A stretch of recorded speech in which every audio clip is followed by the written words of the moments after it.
पुत्र जैसा भी हो, कितना भी शक्तिहीन क्यों न हो, माता पिता के लिए वही सब कुछ होता है। और इसलिए आज मैं कह रही हूँ साहब, जीवन में ऐसे ही तुम मूल्यहीन नहीं हो जाओगे। बस अपने अहंकार को त्याग दो।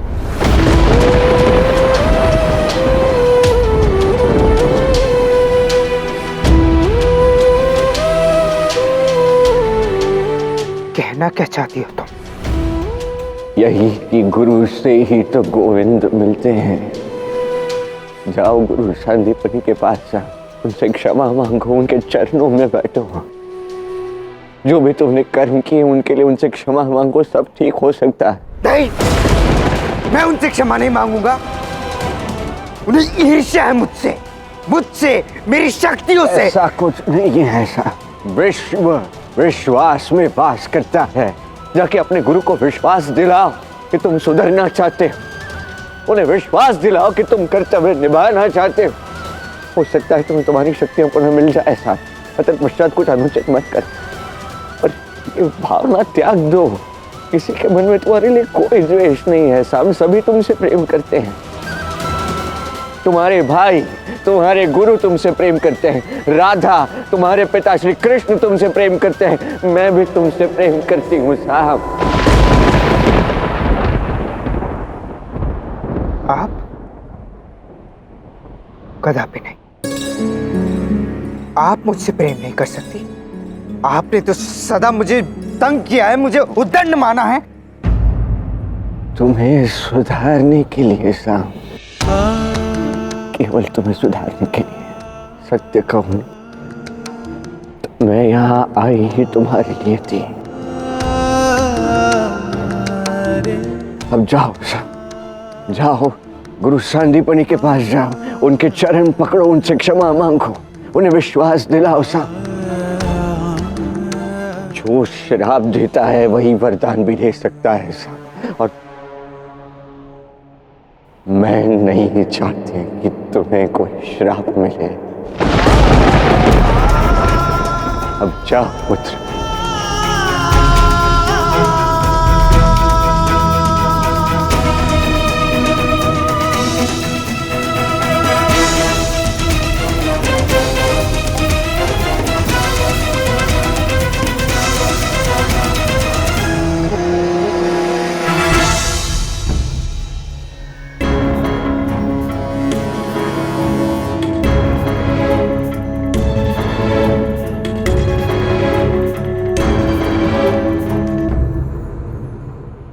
उचित कहा है कृष्ण तुमने। साम के त्रिशूल चलाने से एक बहुत बड़ा विनाश हुआ है, पिता पुत्र के संबंध का। और वो त्रिशूल ऐसे ही नहीं लौटा, वो एक पुत्र का अपने पिता पर किए प्रहार के महापाप को लेकर लौटा है। पर क्या गुरु सांदीपनी सत्य में अपना श्राप वापस ले लेंगे क्या कृष्ण? क्या वो मानेंगे कि साम सुधर रहा है? क्या साम उन्हें विश्वास दिला पाएगा कि उसे उसके दोष का भान है और अब से वो अपनी शक्ति का सही उपयोग करेगा?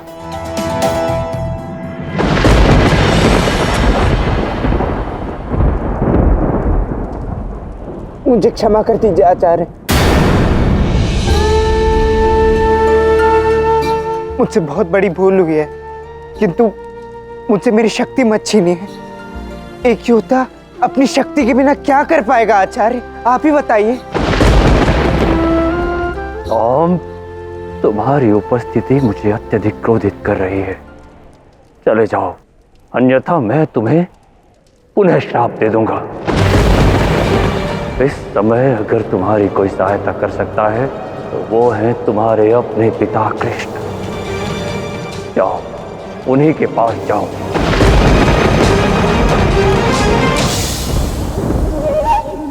नहीं आचार्य, मैं पिताश्री के सामने तो कदापि नहीं जाऊंगा, किंतु आप जो कहेंगे वो मैं अवश्य कर दूंगा।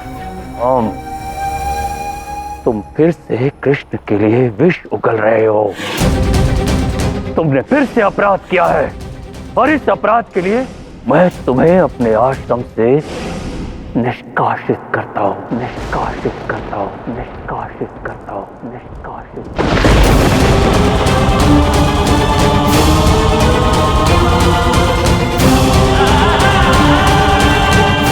चलो। नहीं आचार्य, मुझे इस आश्रम से निष्कासित मत कीजिए आचार्य। कृपा करके मुझे आश्रम से निष्कासित मत कीजिए आचार्य। कृष्ण, गुरु सांदीपनि तो मान ही नहीं रहे। मुझे प्रतीत होता है कि सांब सच्चे हृदय से क्षमा मांग रहा है। पुत्र की समस्या पिता की समस्या होती तो मुझे कुछ करना ही होगा। कैसे करोगे कृष्ण? मैं गुरु सांदीपनि को एक ऐसी गुरु दक्षिणा दूंगा जिसकी वो वर्षों से प्रतीक्षा कर रहे हैं। एक ऐसी विद्या जिसे ग्रहण कर वो अपने शिष्य को सिखाना तो चाहते हैं, स्वयं नहीं जानते। चलो, आज तुम्हारे अपराध का दंड तुम्हें मिलेगा। नहीं गुरुदेव, मैं मेरी शक्ति लिए बिना कहीं नहीं जाऊंगा। बाहर चलो। गुरुदेव, मेरी बात माने, इसे क्षमा कर दीजिए आचार्य।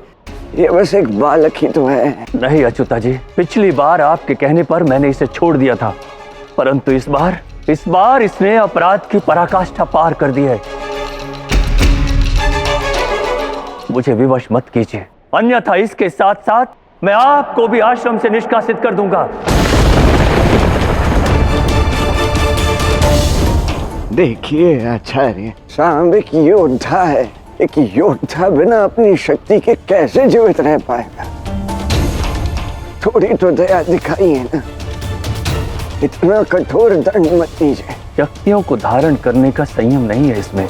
इसके मन और मस्तिष्क में केवल और केवल नकारात्मकता है, उसके अतिरिक्त और कुछ नहीं। आचार्य, क्षमा तो मांगी ना सामने। यदि मलिनता होती उसके हृदय में तो वो क्षमा क्यों मांगता? नहीं राधा, इस बार मैं किसी की नहीं सुनूंगा। यदि किसी ने मुझे रोकने का प्रयास किया तो सांब के साथ साथ वो भी बाहर जाएगा।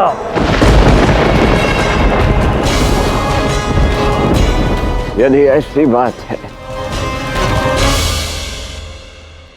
तो मैं आपको कुछ ऐसा बताऊंगी आचार्य, जिसकी खोज में आप वर्षों से हैं। कुछ ऐसा जिसका आधा भाग अभिमन्यु जानता था, किंतु केवल मैं उसे पूर्ण रूप से समझती हूँ। किस विषय में बात कर रही हैं आप अच्युता जी? चक्रव्यूह। मैं आपको चक्रव्यूह के विषय में हर एक बात समझाऊंगी, किंतु क्या आप सांब को क्षमा कर देंगे? चक्रव्यूह का रहस्य ज्ञात है? असत्य है ये। चक्रव्यूह के विषय में केवल और केवल इस पूरे प्रांत में कृष्ण को ज्ञात है, उसके अतिरिक्त और किसी को नहीं।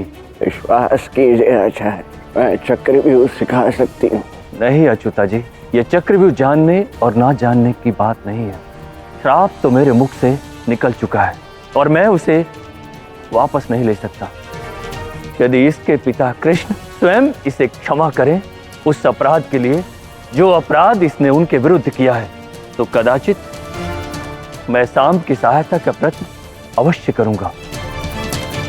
और यदि ऐसा नहीं हुआ तो मेरा क्रोध सांब को सहन करना ही होगा। आचार्य का क्रोध भी शिष्य के लिए तो प्रसाद ही होता है। मैं कह रही हूँ ना, स्वयं कृष्ण आएंगे ये बात बताने।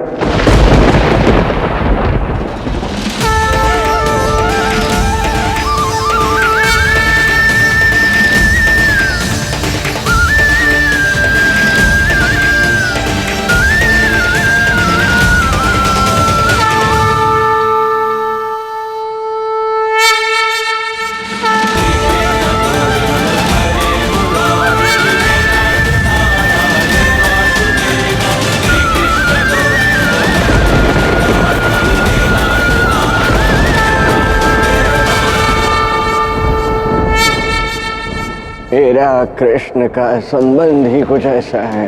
तुम मेरे लिए पुत्र जैसे ही तो हो साहब। मैं भी तुमसे प्रेम करती हूँ साहब। ये छल किया मेरे पिता ने। कृष्ण, तुम अपने गुरु के साथ ही लीला कर रहे हो? पर क्यों कृष्ण? किसके लिए ये रूप धारण किया था? और कोई विकल्प ही कहाँ था आचार्य।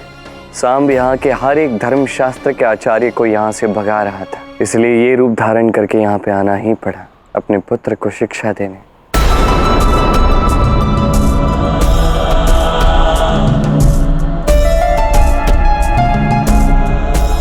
अब आचार्य, मैं आपको चक्रव्यूह के विषय में सब कुछ बताऊंगा। आप सांब को कृपा करके क्षमा कर दीजिए। कृष्ण, तुमने पिता का वास्तविक रूप दिखाया है।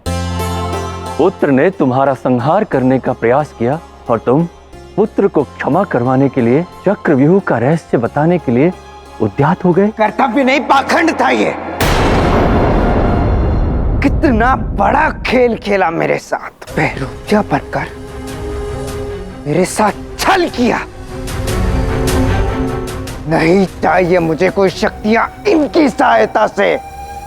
मूर्ख हो तुम सांब, जो अब भी नहीं समझे कि तुम्हारे पिता तुमसे कितना प्रेम करते हैं।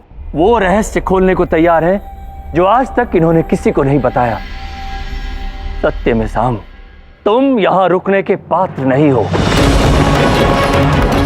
मेरे इस गुरुकुल का मान तुम्हारे अहंकार के भय के नीचे नहीं रह सकता, कदापि नहीं।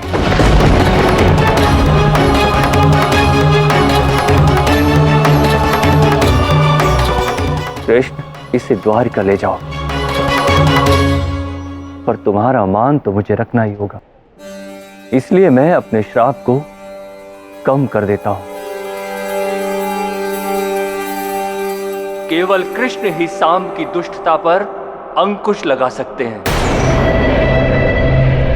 इसलिए मेरा वचन है, जब भी सांब कृष्ण की अनुमति के बिना द्वारिका से बाहर आएगा, चींटी से भी छोटा जीव आकर इसे काटेगा और सांब मृत्यु को प्राप्त हो जाएगा।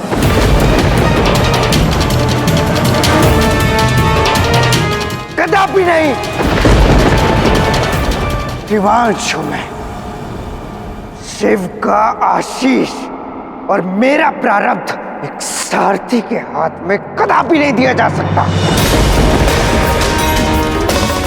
जिस कृष्ण को मैंने हराया है, वो मेरी शक्ति की डोर को अपने हाथ में नहीं ले सकते।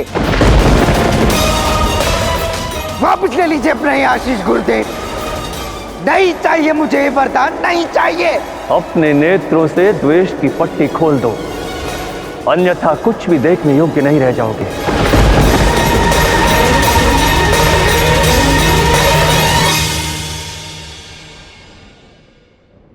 सांब, कृष्ण पिता है तुम्हारे। तुम्हारा प्रारब्ध जन्म से ही उनसे जुड़ा है। अभी भी समय है, यही अवसर है अपना भविष्य संवारने का। कृष्ण की सहायता से कुछ नहीं संवारना है और ना ही समझना है मुझे। ये सब जो हो रहा है ना राधा, वो केवल तुम्हारे कारण हो रहा है, केवल तुम्हारे कारण। ना तुम आचार्य को उकसाती और ना ही मेरा जीवन कृष्ण के हाथों में आता। जिससे सबसे अधिक घृणा है मुझे, उसी का दास बनकर रह गया हूं मैं, केवल तुम्हारे कारण। अब तुम कुछ कर सकती हो ना राधा, तो बस इतना कर दो। राधा और कृष्ण, कृपया कर दोनों मुझसे दूर रहो।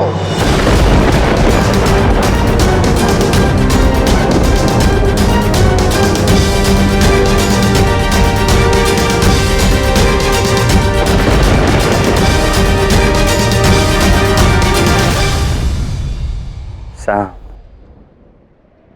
तुम्हारे प्रारब्ध के उद्धार का एक ही मार्ग है, प्रेम। और तुम प्रतिदिन द्वेष से भरते जा रहे हो सांब। तुम्हारा ही तो रथ है ना कृष्ण। एक दिन कर्म और धर्म दोनों समझेगा। यहाँ नहीं तो द्वारका में ही सही।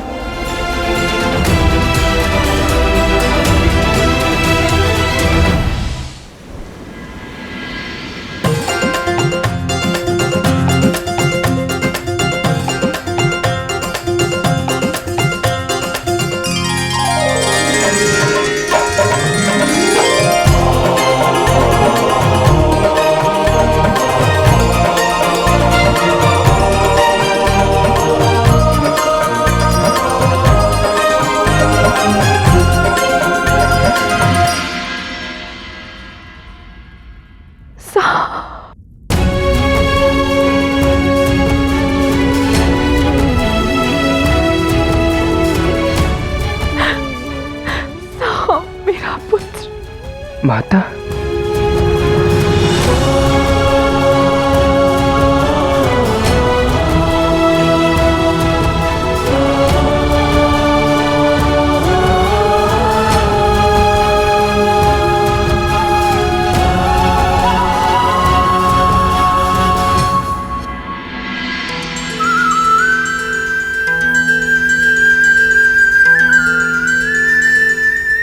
आयुष्मान भव। कितना बड़ा हो गया। कितने वर्षों पश्चात मिला हूं मैं आपसे माँ। कैसी प्रथा है ये जो शिक्षा के लिए संतान को अपनी माता से दूर कर देती है? मैं राजा बना ना माँ, तो सबसे पहले इस प्रथा का अंत करूंगा। साम, पुत्र ऐसे नहीं बोलते। तुम इतना दूर गए, शिक्षा प्राप्त की, इसलिए तो तुम इतने सबल बन गए। नहीं माँ, माता से दूरी संतान को दुर्बल ही बनाती है, उसे सबल नहीं बनाती माँ। कितने बड़े हो गए हो तुम दोनों। हाँ माँ, देखो ना, उन्मुख से थोड़ा ऊंचा भी हो गया हूँ मैं। नहीं माता, देखो मैं अधिक ऊंचा हूँ। माँ देखो, मैं ऊंचा हूँ। अरे शांत हो जा। सत्य तो ये है कि तुम दोनों समान हो, बस लगे रहते हो स्वयं को एक दूसरे से श्रेष्ठ दिखाने में। क्या करे काकाश्री, हमारी चुनौती तो एक दूसरे से ही है। अच्छा ऐसी बात है, ठीक है कोई बात नहीं, फिर दो दो हाथ अपने पिता बलराम के साथ हो जाए। हाँ हाँ, क्यों नहीं। चाहो तो तुम दोनों एक साथ प्रयास कर लो। ये हुई ना बात। क्या कहते हो? नहीं पिताश्री, इतने भी बली नहीं कि हम आपको चुनौती दे सकें। हाँ, नहीं है ना? सत्य में बड़े हो गए हो तुम दोनों। मुझे गर्व है तुम दोनों पर और अत्यंत प्रसन्नता भी।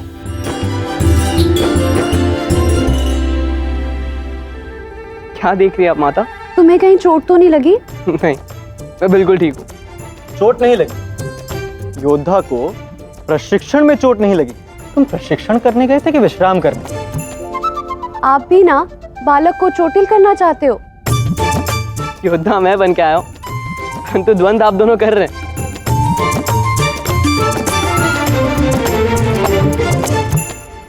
तुम में से किसी ने भी ये नहीं पूछा कि तुम्हारी बहन कहाँ पर है?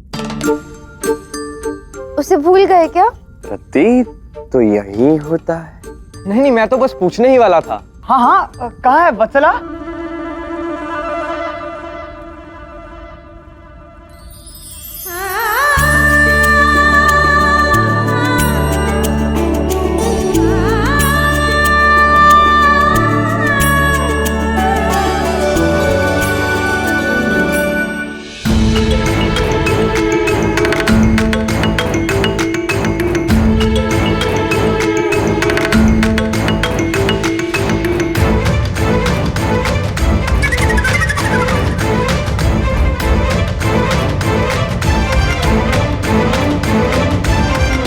आप तो रूठ गई वत्सला।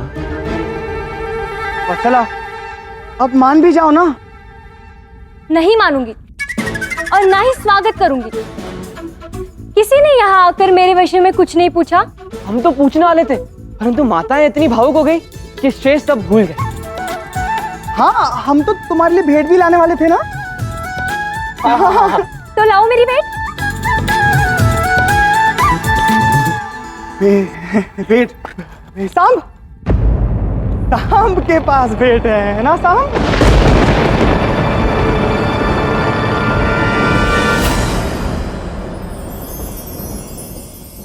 ये लो वत्सला, ये है तुम्हारा उपहार। हम सब भाइयों ने बड़ी मेहनत से मिलकर खोजे हैं ये अनमोल रत्न। हाँ, हम सभी ने लाया है तुम्हारे लिए। मुझे ज्ञात था कि मेरे भाई मुझे कभी नहीं भूलेंगे। पर एक बात बताओ, तुम सब इतनी शीघ्र यहाँ कैसे आ गए? अभी तो 1 वर्ष और रुकना था ना तुम सबको वहां पर।